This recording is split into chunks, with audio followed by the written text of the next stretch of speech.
शान्ताकारं भुजगशयनं पद्मनाभं सुरेशं विश्वाधारं गगनसदृशं मेघवर्णं शुभांगं लक्ष्मीकान्तं कमलनयनं योगिभिर्ध्यानगम्यं वन्दे विष्णुं भवभयहरं सर्वलोकैकनाथम्।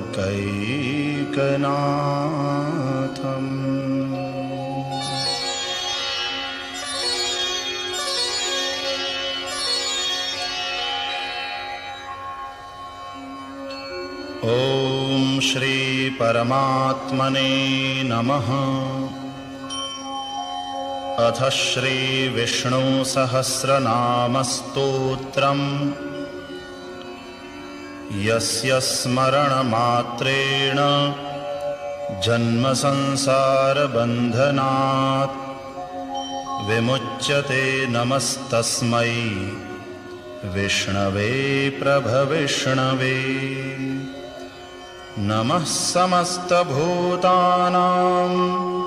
आदिभूताय भूभृते अनेकरूपरूपाय विष्णवे प्रभविष्णवे। वैशम्पायन उवाच श्रुत्वा धर्मान् शेषेण पावनानि च सर्वशः युधिष्ठिरः शान्तनवं पुनरेवाभ्यभाषत। युधिष्ठिर उवाच किमेकं दैवतं लोके किं वाप्येकं परायणं स्तुवन्तः कं कमर्चन्तः प्राप्नुयुर्मानवाः शुभम्। को धर्मः सर्वधर्माणां भवतः परमो मतः किं जपन्मुच्यते जन्तुर्जन्म संसारबन्धनात्। भीष्म उवाच जगत्प्रभुं देवदेवम् अनन्तं पुरुषोत्तमं स्तुवन्नाम सहस्रेण पुरुषः सततोत्थितः। तमेव चार्चयन् नित्यं भक्त्या पुरुषमव्ययं ध्यायन् स्तुवन् नमस्यंश्च यजमानस्तमेव च। अनादिनिधनं विष्णुं सर्वलोकमहेश्वरं लोकाध्यक्षं स्तुवन्नित्यं सर्वदुःखातिगो भवेत्। ब्रह्मण्यं सर्वधर्मज्ञं लोकानां कीर्तिवर्धनं लोकनाथं महद्भूतं सर्वभूतभवोद्भवम्।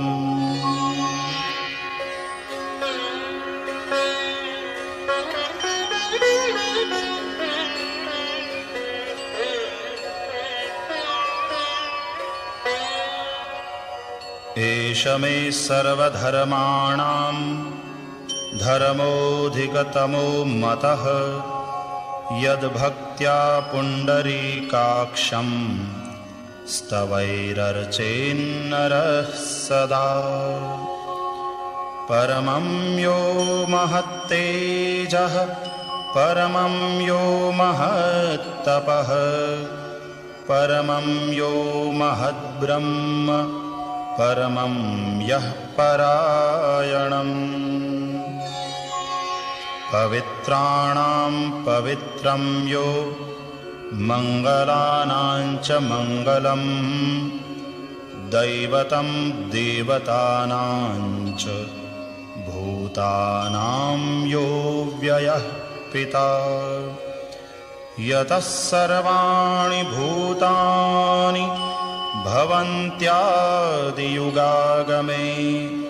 यस्मिंश्च प्रलयं यान्ति पुनरेव युगक्षये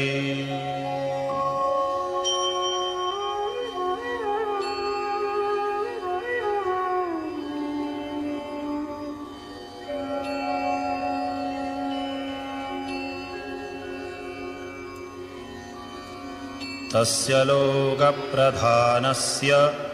जगन्नाथस्य भूपते विष्णोर्नाम सहस्रं मे शृणु पापभयापहम् यानि नामानि गौणानि विख्यातानि महात्मनः ऋषिभिः परिगीतानि तानि वक्ष्यामि भूतये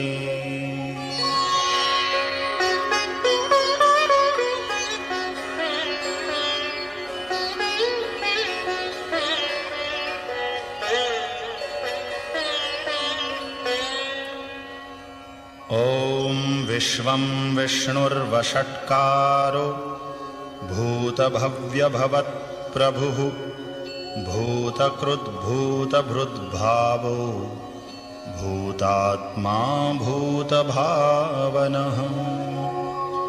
भूतात्मा परमात्मा च मुक्तानां परमा गतिः अव्ययः पुरुषः साक्षी क्षेत्रज्ञोऽक्षर एव च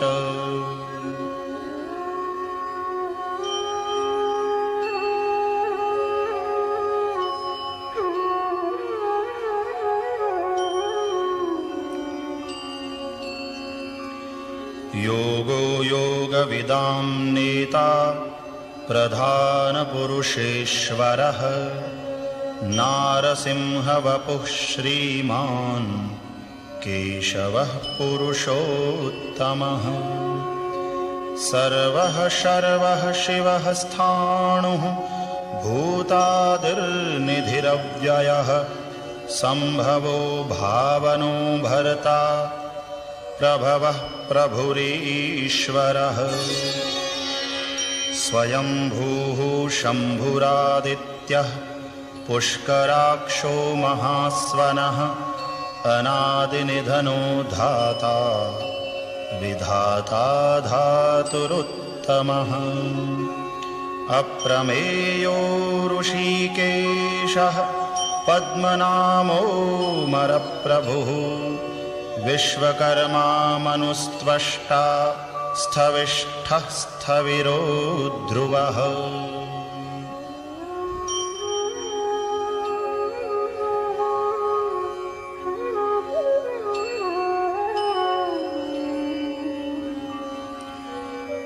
अग्राह्यः शाश्वतः कृष्णो लोहिताक्षः प्रतर्दनः प्रभूतस्त्रिककुब्धाम पवित्रं मङ्गलं परम् ईशानः प्राणदः प्राणो ज्येष्ठः श्रेष्ठः प्रजापतिः हिरण्यगर्भो भूगर्भो माधवो मधुसूदनः ईश्वरो विक्रमी धन्वी मेधावी विक्रमः क्रमः अनुत्तमो दुराधर्षः कृतज्ञः कृतिरात्मवान् सुरेशः शरणं शर्मा विश्वरेताः प्रजाभवः अहः संवत्सरो व्यालः प्रत्ययः सर्वदर्शनः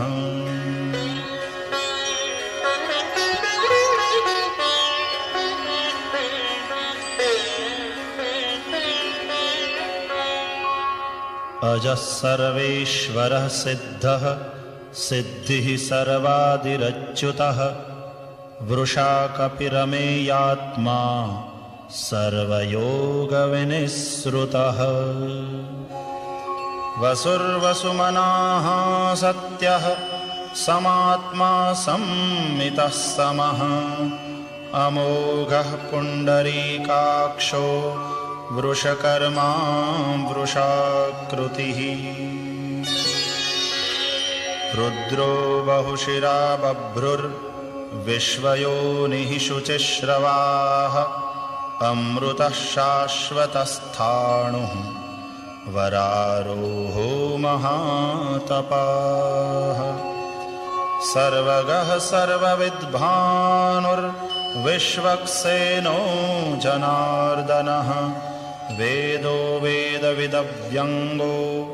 वेदाङ्गो वेदवित् कविः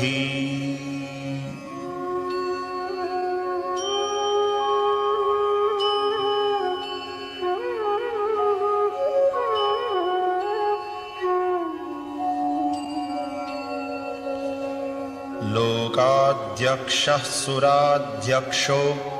धर्माध्यक्षः कृताकृतः चतुरात्मा चतुर्व्यूहः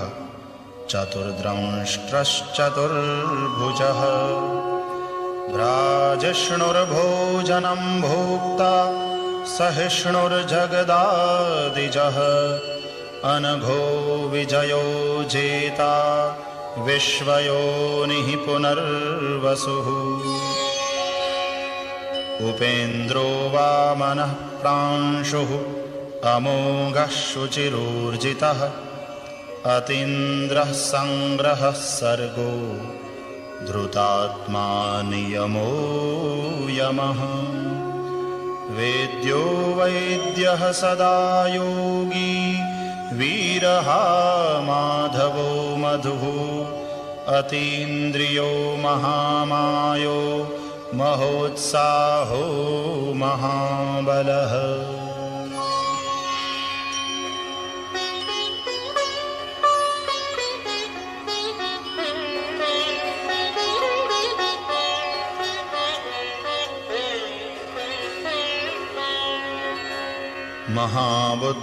महाबुद्धिर्महावीर्यो महाशक्तिर्महाद्युतिः अनिर्देश्य वपुः श्रीमान् अमेयात्मा महादृधृक् महेश्वासो महीभर्ता श्रीनिवासः सतां गतिः अनिरुद्धः सुरानन्दो गोविन्दो गोविदाम्पतिः मरीचिर्दमनो हंसः सुपर्णो भुजगोत्तमः हिरण्यनाभः सुतपाः पद्मनाभः प्रजापतिः अमृत्युः सर्वदृक्सिंहः सन्धाता सन्धिमान् स्थिरः अजो दुर्मर्षणः शास्ता विश्रुतात्मा सुरारिः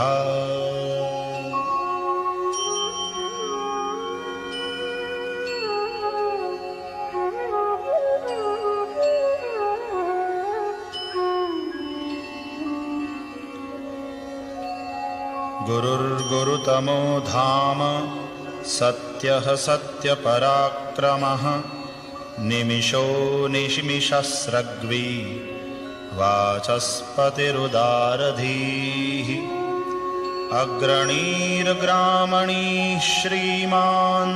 न्यायो नेता समीरणः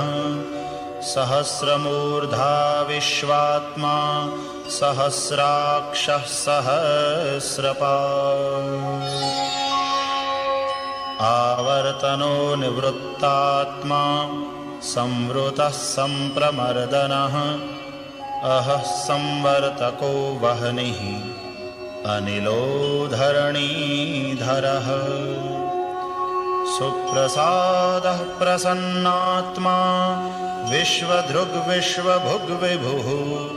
सत्कर्ता सत्कृतः साधुर्जह्नुर्नारायणो नरः।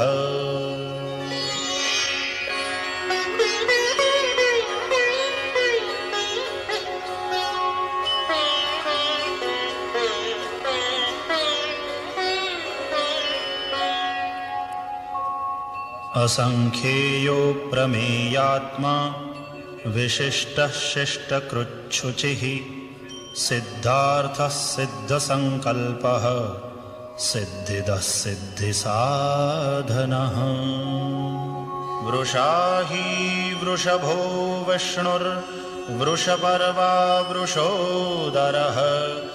वर्धनो वर्धमानश्च विविक्तश्रुतिस्सागरः। सुभुजो दुर्धरो वाग्मी महेन्द्रो वसुदो वसुः नैकरूपो बृहद्रूपः शिपिविष्टः प्रकाशनः। ओजस्तेजोद्युतिधरः प्रकाशात्मा प्रतापनः रुद्धः स्पष्टाक्षरो मन्त्रः चन्द्रांशुर्भास्करद्युतिः।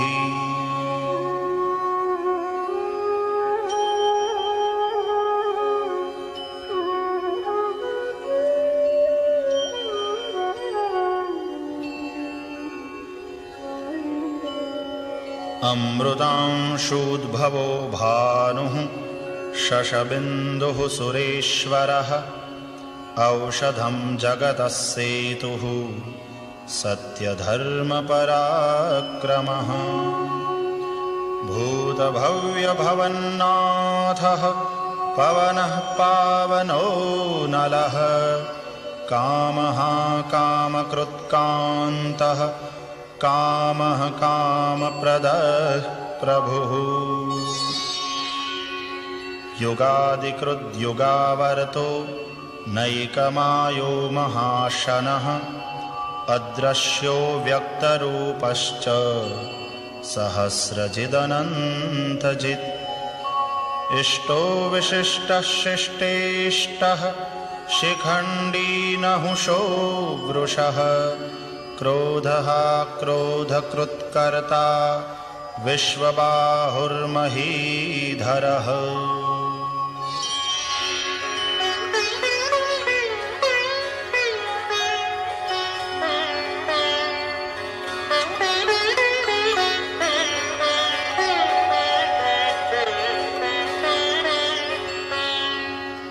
अच्युतः प्रथितः प्राणः प्राणदो वासवानुजः अपान्निधिरधिष्ठानम्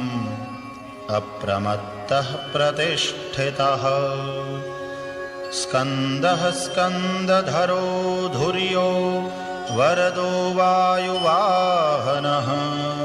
वासुदेवो बृहद्भानुः आदिदेवः पुरन्दरः। अशोकस्तारणस्तारः शूरः शौरिर्जनेश्वरः अनुकूलः शतावर्तः पद्मी पद्मनिभीक्षणः। पद्मनाभोरविन्दाक्षः पद्मगर्भः शरीरभृत् महर्धिरुद्धो वृद्धात्मा महाक्षो गरुडध्वजः।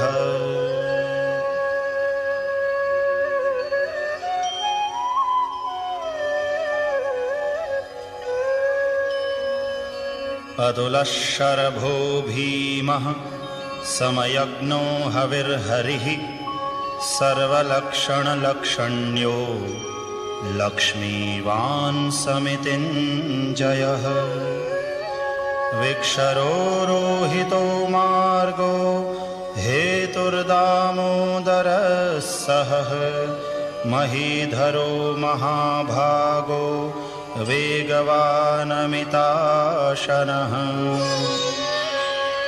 उद्भवः क्षोभणो देवः श्रीगर्भः परमेश्वरः करणं कारणं कर्ता विकर्ता गहनो गुहः व्यवसायो व्यवस्थानः संस्थानस्थानदो ध्रुवः परर्धिः परमः स्पष्टः तुष्टः पुष्टः शुभेक्षणः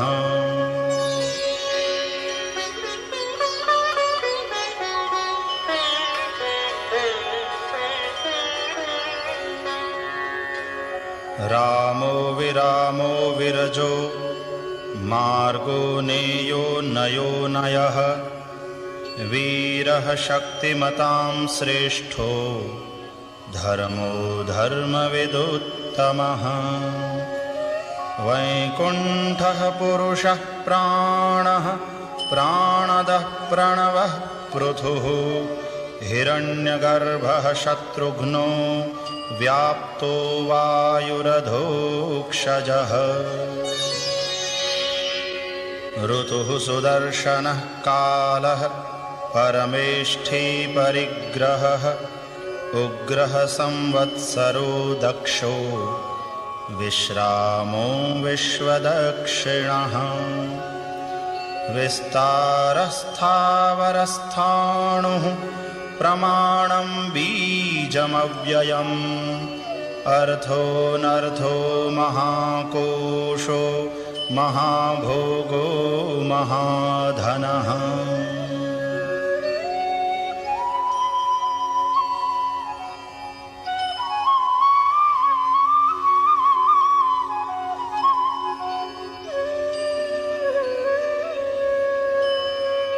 अनिर्विण्णः स्थविष्ठो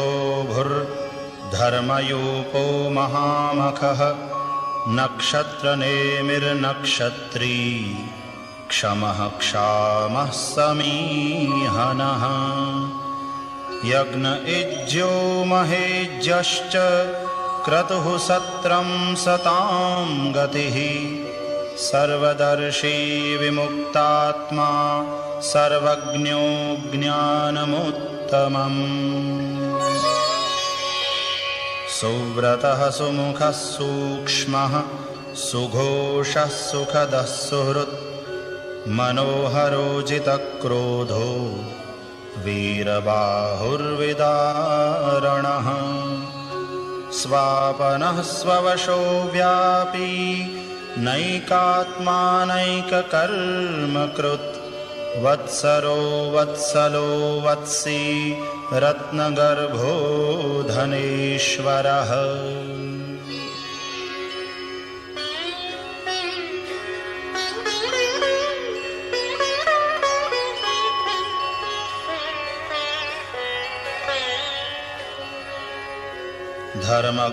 धर्मगुप्धर्मकृद्धर्मी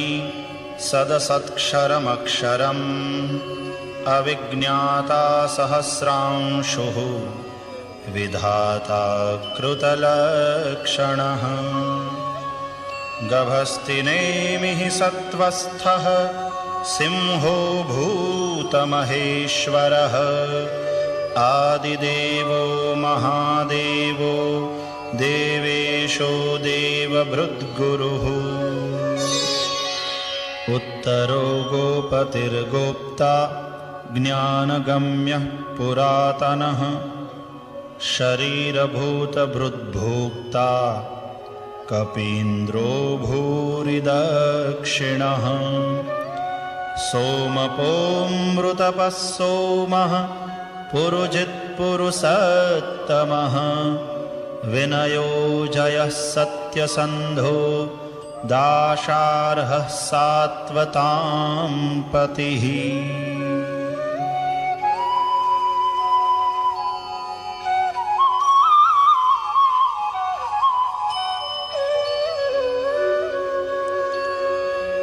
जीवो विनयिता साक्षी मुकुन्दो मितविक्रमः अम्भो निधिरनन्तात्मा महोदधिशयोऽन्तकः अजो महार्हः स्वाभाव्यो जितामित्रः प्रमोदनः आनन्दो नन्दनो नन्दः सत्यधर्मा त्रिविक्रमः महर्षिः कपिलाचार्यः कृतज्ञो मेदिनीपतिः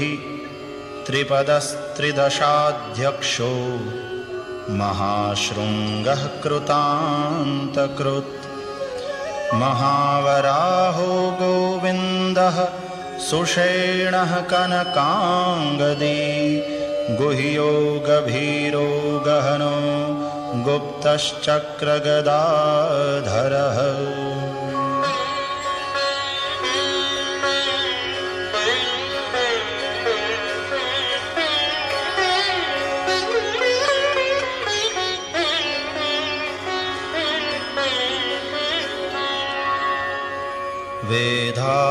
वेधास्वाङ्गोजितः कृष्णो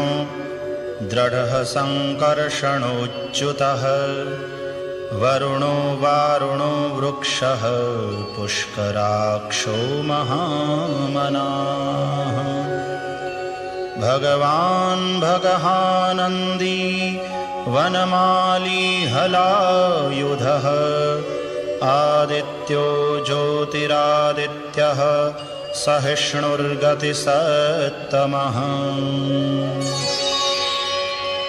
सुधन्वा खण्डपरशुर्दारुणो द्रविणप्रदः दिवि स्पृक् सर्वदृग्व्यासो वाचस्पतिरयो निजः त्रिसामासामगः साम निर्वाणं भेषजं विशक् सन्न्यासकृच्छमः शान्तो निष्ठा शान्तिः परायणः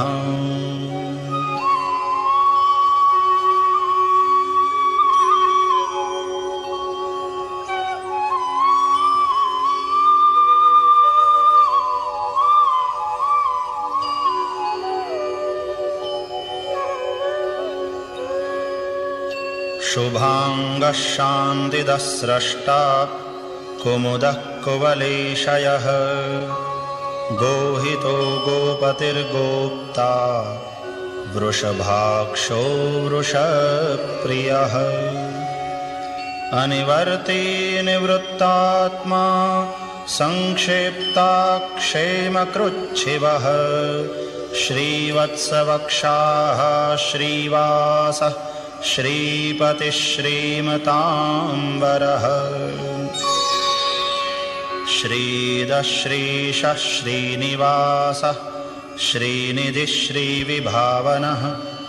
श्रीधरः श्रीकरः श्रेयः श्रीमान् लोकत्रयाश्रयः स्वक्षः स्वङ्गः शतानन्दो नन्दिर्ज्योतिर्गणेश्वरः विजितात्मा विधेयात्मा सत्कीर्तिश्छिन्न संशयः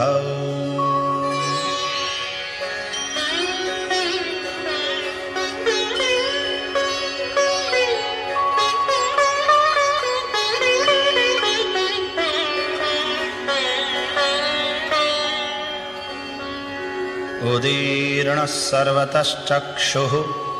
अनीशः शाश्वतस्थिरः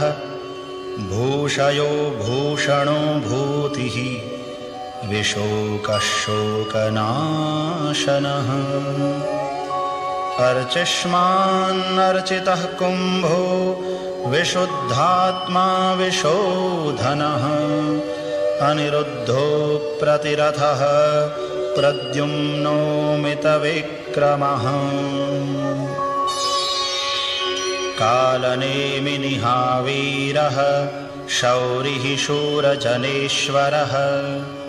त्रिलोकात्मा त्रिलोकेशः केशवः केशिहा हरिः कामदेवः कामपालः कामीकान्तः कृतागमः अनिर्देश्य वपुर्विष्णुर्वीरोऽनन्तो धनञ्जयः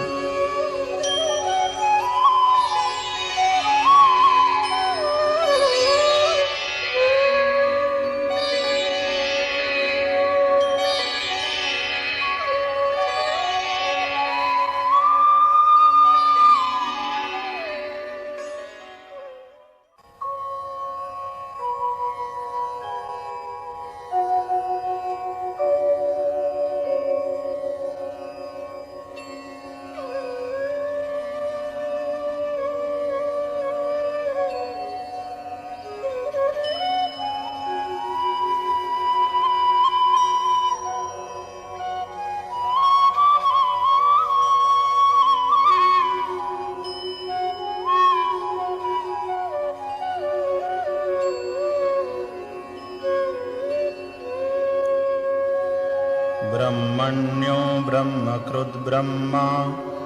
ब्रह्म ब्रह्मविवर्धनः ब्रह्मविद्ब्राह्मणो ब्रह्मी ब्रह्मज्ञो ब्राह्मणप्रियः महाक्रमो महाकर्मा महातेजामहोरगः महाक्रतुर्महायज्वा महायज्ञो महाहविः स्तव्यस्तवप्रियस्तोत्रम् स्तुतिस्तोतारणप्रियः पूर्णः पूरयिता पुण्यः पुण्यकीर्तिरनामयः मनोजवस्तीर्थकरो वसुरेता वसुप्रदः वसुप्रदो वासुदेवो वसुर्वसुमना हविः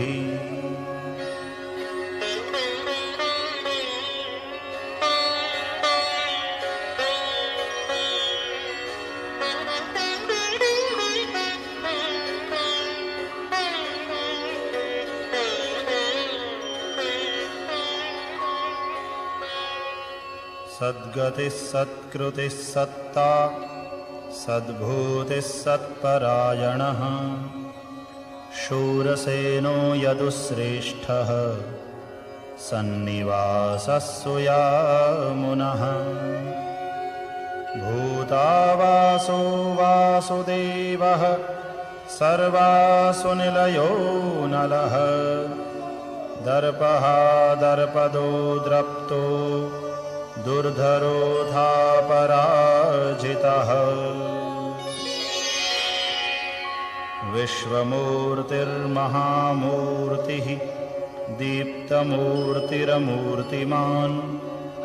अनेकमूर्तिरव्यक्तः शतमूर्तिः शताननः एकोनैकः सवः कः किम् यत्तत्पदमनुत्तमम् लोकबन्धुर्लोकनाथो माधवो भक्तवत्सलः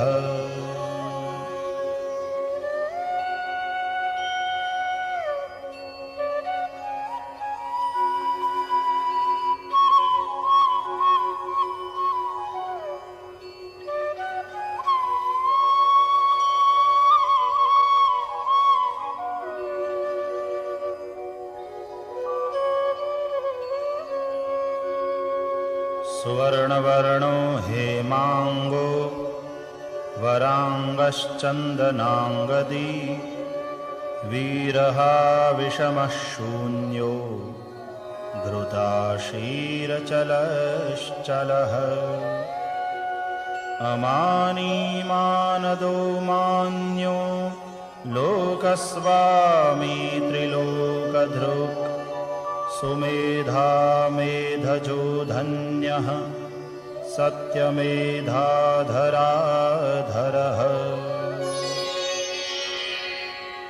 तेजो वृषोद्युतिधरः सर्वशस्त्रभृतांवरः प्रग्रहो निग्रहो व्यग्रो नैकशृङ्गो गदाग्रजः चतुर्मूर्तिश्चतुर्बाहुः चतुर्व्यूहश्चतुर्गतिः चतुरात्मा चतुर्भावः चतुर्वेदविदेकपात्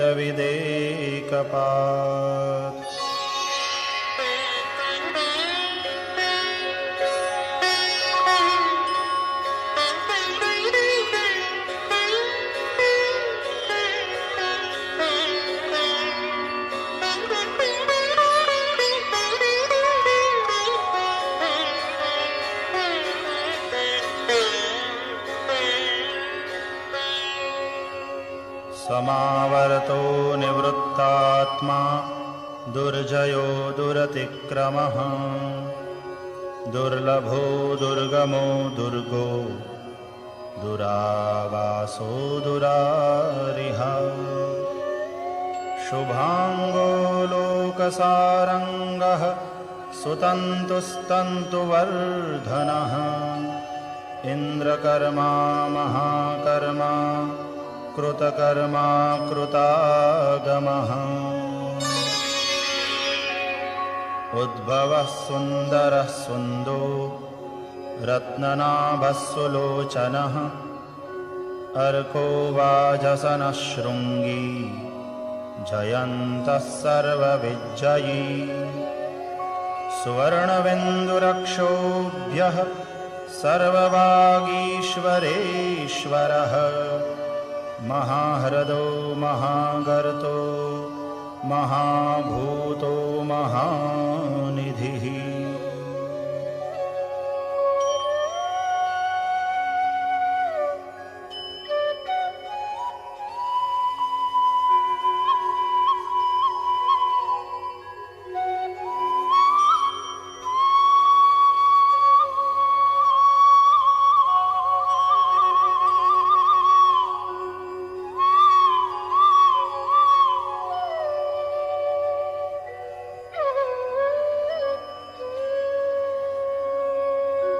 कुमुदः कुन्दरः कुन्दः पर्जन्यः पावनो निलः अमृतांशोऽमृतवपुः सर्वज्ञः सर्वतोमुखः सुलभः सुव्रतः सिद्धः शत्रुजिच्छत्रुतापनः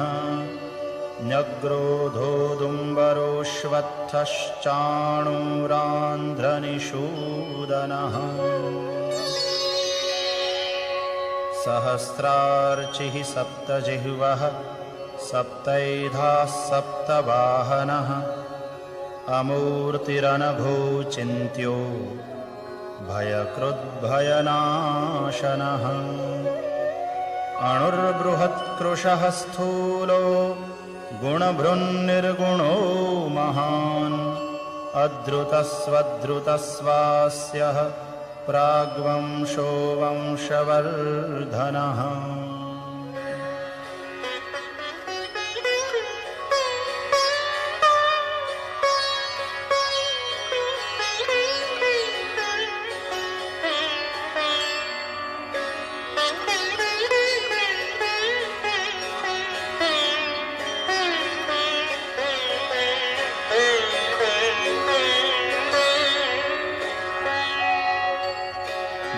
भारभृत्कथितो योगी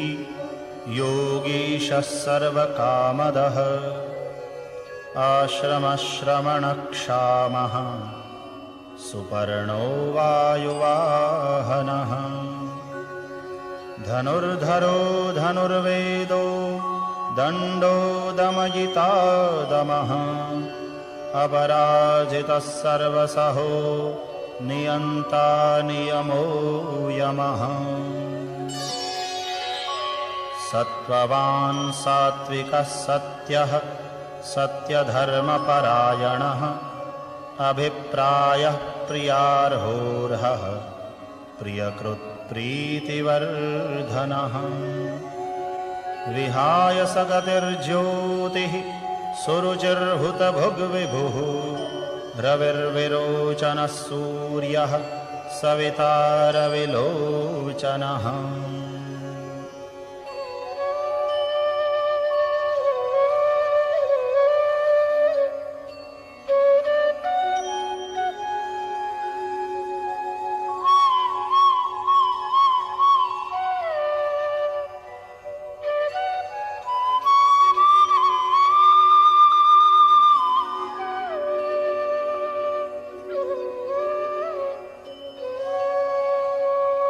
अनन्तो हुतभुग्भोक्ता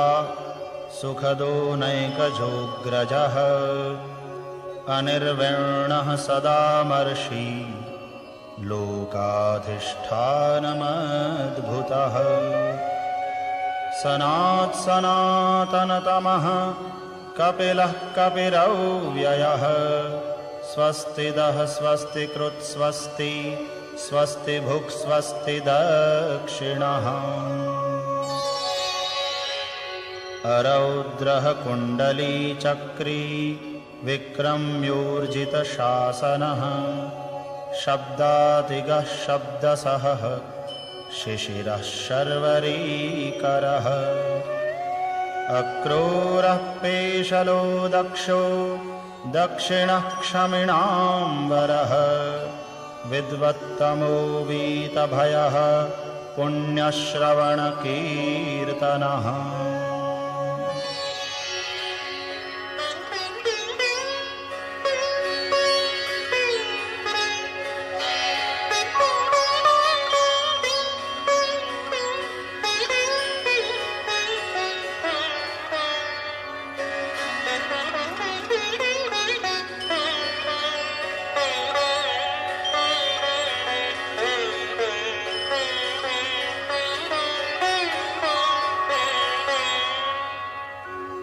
उत्तारणो दुष्कृतिः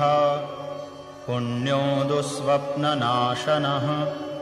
वीरः रक्षणः सन्तो जीवनः पर्यवस्थितः अनन्तरूपोऽनन्तश्रीः जितमन्युर्भयापहः चतुरस्रो गभीरात्मा विदिशो व्यादिशो दिशः अनादिर्भूर्भुवो लक्ष्मीः सुवीरो रुचिराङ्गदः जननो जनजन्मादिर्भीमो भीमपराक्रमः आधारनिलयो धाता पुष्पहासः प्रजागरः ऊर्ध्वगः सत्पथाचारः प्राणदः प्रणवः पणः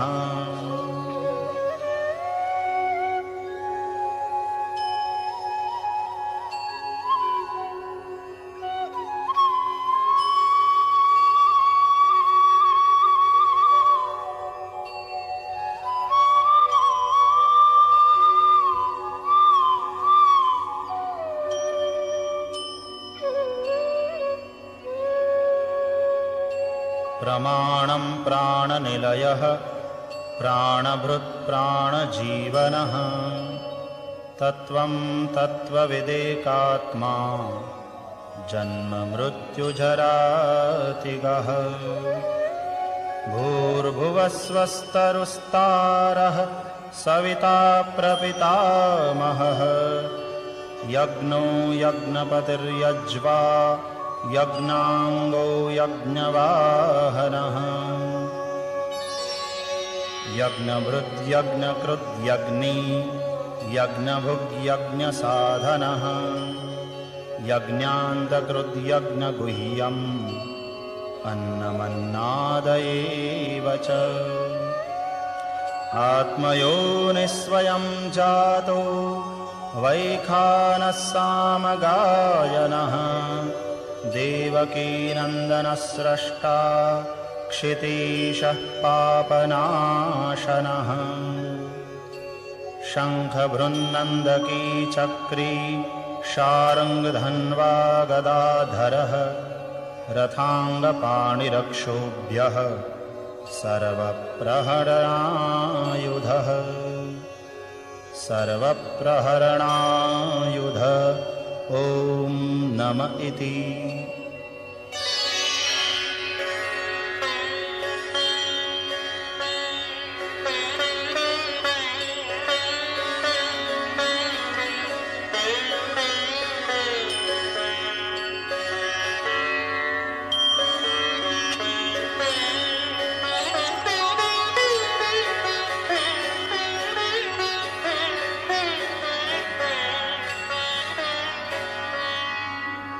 इतीदं कीर्तनीयस्य केशवस्य महात्मनः नाम्नां सहस्रं दिव्यानाम् अशेषेण प्रकीर्तितम् य इदं शृणुयान्नित्यं यश्चापि परिकीर्तयेत् नाशुभं प्राप्नुयात् किञ्चित् सोमुत्रेह च मानवः वेदान्तगो ब्राह्मणः स्यात् क्षत्रियो विजयी भवेत् वैश्यो धनसमृद्धः स्यात् शूद्रः सुखमवाप्नुयात् धर्मार्थी प्राप्नुयात् धर्मम् अर्थार्थी चार्थमाप्नुयात् कामानवाप्नुयात् कामी प्रजार्थी प्राप्नुयात् प्रजाम्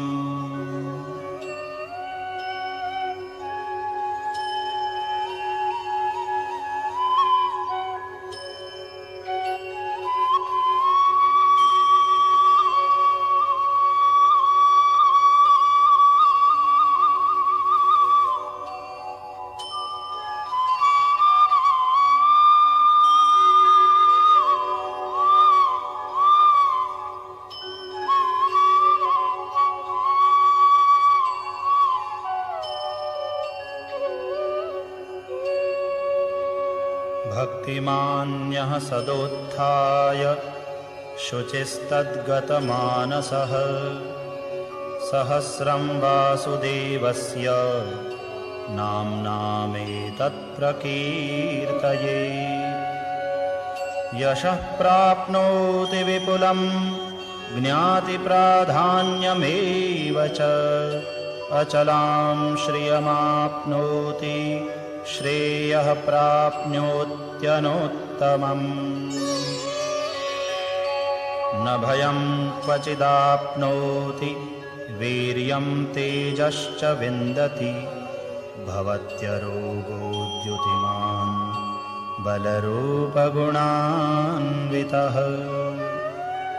रोगार्तो मुच्यते रोगात् बद्धो मुच्येत बन्धनात् भयान्मुच्येत भीतस्तो मुच्येतापन्न आपदः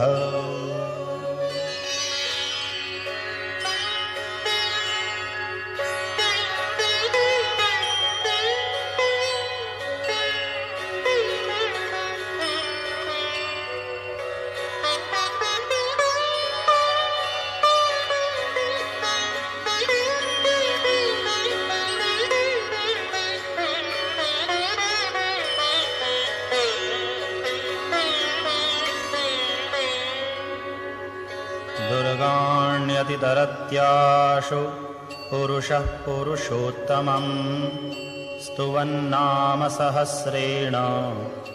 नित्यं भक्तिसमन्वितः वासुदेवाश्रयो मर्त्यो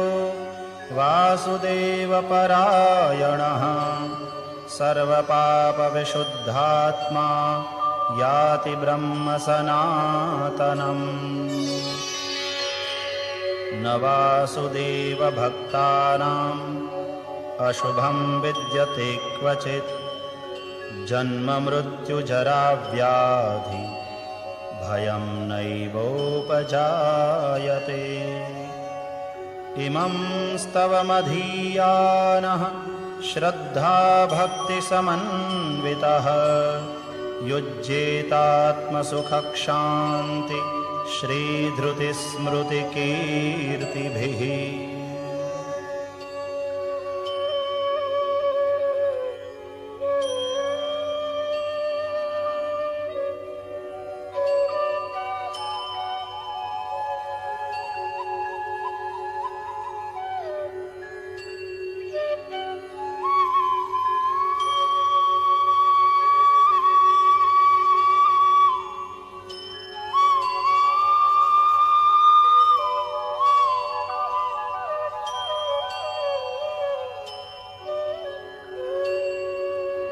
न क्रोधो न च मात्सर्यं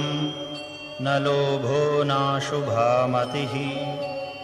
भवन्ति कृतपुण्यानां भक्तानां पुरुषोत्तमे द्यौः स चन्द्रार्कनक्षत्रा खं दिशो भुर्महो दधिः वासुदेवस्य वीर्येण विद्धृतानि महात्मनः ससुरासुरगन्धर्वं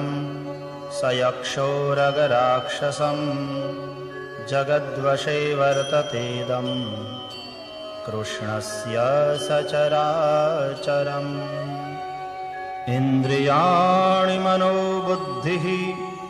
सत्त्वं तेजो बलं धृतिः वासुदेवात्मकान्याहुः क्षेत्रं क्षेत्रज्ञ एव च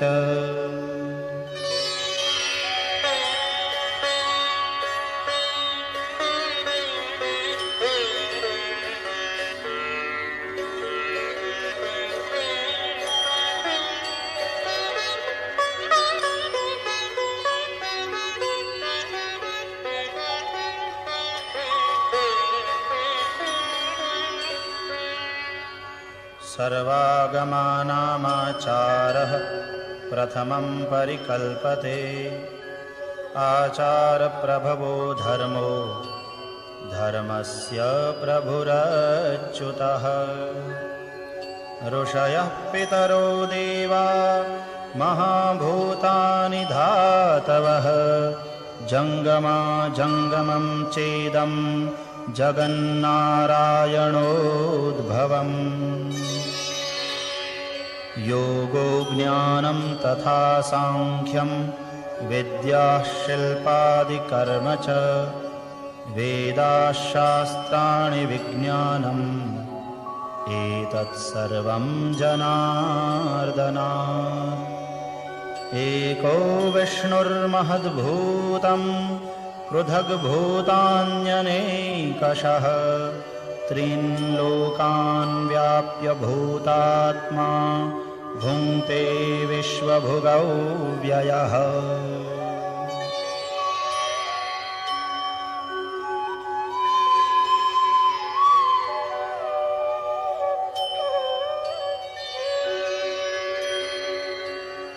इमं स्तवं भगवतो विष्णोर्व्यासेन कीर्तितं पठेद्य इच्छेत् पुरुषः श्रेयः प्राप्तुं सुखानि च विश्वेश्वरमजं देवं जगतः प्रभवाप्ययं भजन्ति ये पुष्कराक्षं न ते यान्ति पराभवम्